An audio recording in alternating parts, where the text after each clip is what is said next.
दोस्तों, minimum balance को लेकर आईसीआईसीआई बैंक का जो नया नियम आया है वो सवाल उठाता है कि प्राइवेट बैंक जनता की जेब काटने के लिए दादागिरी पर उतर आए हैं और मोदी सरकार चुप क्यों है। आरबीआई क्यों तमाशा देख रहा है, क्यों इन बैंकों पर लगाम नहीं कसी जा रही और मोदी सरकार पर क्यों सवाल उठते हैं। पूरा विश्लेषण करेंगे आईसीआईसीआई बैंक के नए नियम के बारे में, जो शहरी क्षेत्र के मतदाताओं को अमेरिका के नागरिक समझ रहा है। किस तरह का नया नियम आया है आईसीआईसीआई बैंक का। मिनिमम बैलेंस को लेकर नया नियम यह है आईसीआईसीआई बैंक का कि मेट्रो और शहरी इलाकों में अब कम से कम आपको 50,000 रुपए रखने होंगे मिनिमम बैलेंस के तौर पर। अगर ये आप मेंटेन नहीं करते हैं तो फिर आपको जुर्माना लगेगा। अर्ध शहरी इलाकों में 25,000 और ग्रामीण क्षेत्र वाले सेविंग अकाउंट में कम से कम 10,000 मेंटेन करना होगा। पहले मेट्रो और शहरी इलाकों वाले सेविंग अकाउंट में कम से कम 10,000 रुपए रखने की आवश्यकता थी। इसके अलावा अर्ध शहरी इलाकों में 5,000 और ग्रामीण क्षेत्र में 2,500 का नियम था, लेकिन अब यह बढ़ाकर 50,000 कर दिया है। मतलब 10,000 से शहरी इलाकों में डायरेक्ट 50,000, यानी 5 गुना कर दिया। अर्ध शहरी इलाकों में 25,000 और ग्रामीण क्षेत्र वाले सेविंग अकाउंट में कम से कम 10,000 मेंटेन करना होगा। तो इस तरह का तुगल की फरमान सुनाया है आईसीआईसीआई बैंक ने। हालांकि कई लोग तर्क दे सकते हैं कि भैया बैंक तो बहुत सारे हैं, ये तो एक प्राइवेट बैंक है, आप दूसरे बैंक में खाता खुलवा लीजिए। सरकारी बैंक बहुत सारे हैं जहां मिनिमम बैलेंस का नियम हटा ही दिया गया है।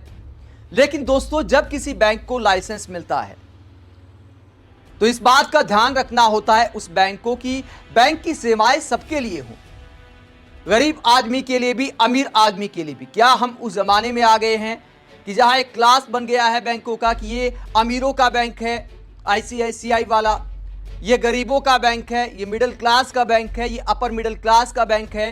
क्या इस तरह की क्लास के आधार पर बैंक बनाए गए हैं?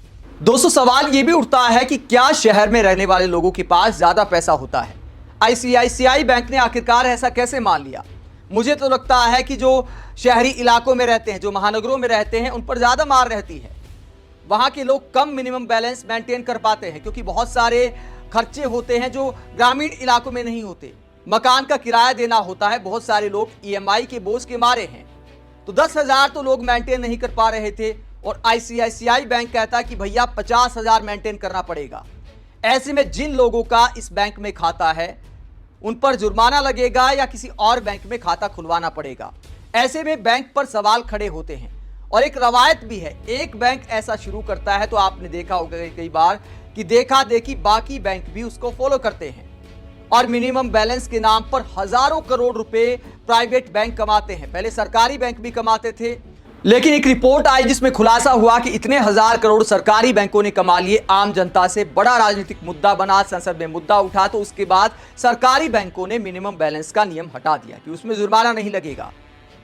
प्राइवेट बैंक अब भी मिनिमम बैलेंस के नाम पर आम जनता से अच्छा खासा पैसा कमा रहे हैं। ऐसे में सरकार की ड्यूटी है कि इन बैंकों पर लगाम लगाई जाए। जब एक देश एक राशन कार्ड, एक देश एक टैक्स की बात होती है, एक देश फला फला फला, कितने नारे बीजेपी ने दे दिए, कितने नारे मोदी सरकार ने दे दिए। तो बैंकों को लेकर पूरे देश में एक नियम क्यों नहीं होना चाहिए? प्राइवेट बैंक हो या सरकारी बैंक हो, सब में एक नियम लागू क्यों नहीं होना चाहिए? बैंक देश की सेवा के लिए नहीं है, शुद्ध तौर पर व्यापार नहीं है बैंक चलाना। ऐसे में मोदी सरकार को इस पर सख्त एक्शन लेने की जरूरत है। पब्लिक क्या कहती है आईसीआईसीआई बैंक के इस नए फरमान के बाद? पब्लिक ने अपना दर्द बयां किया और सवाल उठाए। वरिष्ठ पत्रकार उमाशंकर सिंह कटाक्ष करते हुए कहते हैं ये गलत है। भारत दुनिया की तीसरी बड़ी अर्थव्यवस्था बनने की राह पर है और ये बैंक आम भारतीयों की गरिमा गिरा रहा है। हर भारतीय के अकाउंट में 50,000 नहीं, कम से कम 50 लाख रखने की शर्त होनी चाहिए, तभी ये देश की अर्थव्यवस्था के पेस के साथ मैच कर पाएगा। सरकार चाहे तो संज्ञान ले सकती है। तो उमाशंकर सिंह कटाक्ष कर रहे हैं कि क्या आईसीआईसीआई बैंक ने भारत के लोगों को इतना अमीर समझ लिया है? तो वरिष्ठ पत्रकार उमाशंकर सिंह कटाक्ष कर रहे हैं कि तीसरी बड़ी अर्थव्यवस्था बन गए हैं तो 50 लाख का नियम होना चाहिए।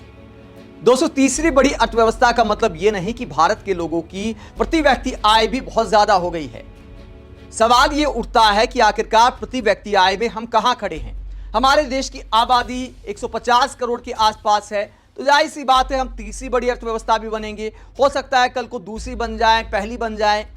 लेकिन इसका मतलब यह नहीं कि आम आदमी की जेब पैसे से भर गई है। बैंकों को इस बात को समझना चाहिए।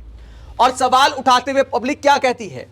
शर्मनाक व निंदनीय कृत्य है। इसके मतलब कि गरीब किसानों, मजदूरों, नौजवानों, मध्यम वर्ग के लोगों के लिए अब बैंक के रास्ते बंद हो चुके हैं। यह लूट है। मिनिमम बैलेंस के नाम पर बैंक रुपए काटेंगे। जाहिर सी बात है, लूट तो चल ही रही है।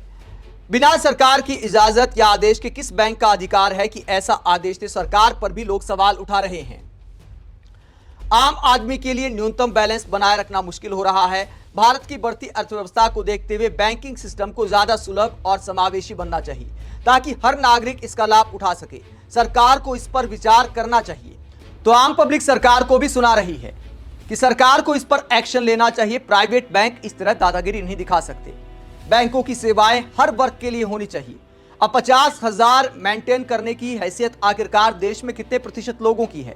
माना इस देश में अंबानी, अडानी जैसे बहुत ज्यादा अमीर लोग हैं, लेकिन दोस्तों आय की असमानता बहुत ज्यादा है, आर्थिक असमानता बहुत ज्यादा है। ऐसे में बैंकों की सेवाएं सबके लिए होनी चाहिए, तो बैंकों में ऐसे नियम, कायदे, कानून भी होने चाहिए। अब क्लास के हिसाब से बैंक निर्धारित नहीं हो सकते। आप इस पूरे मसले को लेकर क्या सोचते हैं? आईसीआईसीआई बैंक का जो नया आदेश आया है मिनिमम बैलेंस को लेकर, उसे लेकर क्या सोचते हैं? और क्या सभी बैंकों में मिनिमम बैलेंस का नियम खत्म नहीं होना चाहिए? कमेंट बॉक्स पर अपनी राय जरूर दें। साथ ही चैनल को सब्सक्राइब भी करें। नमस्कार।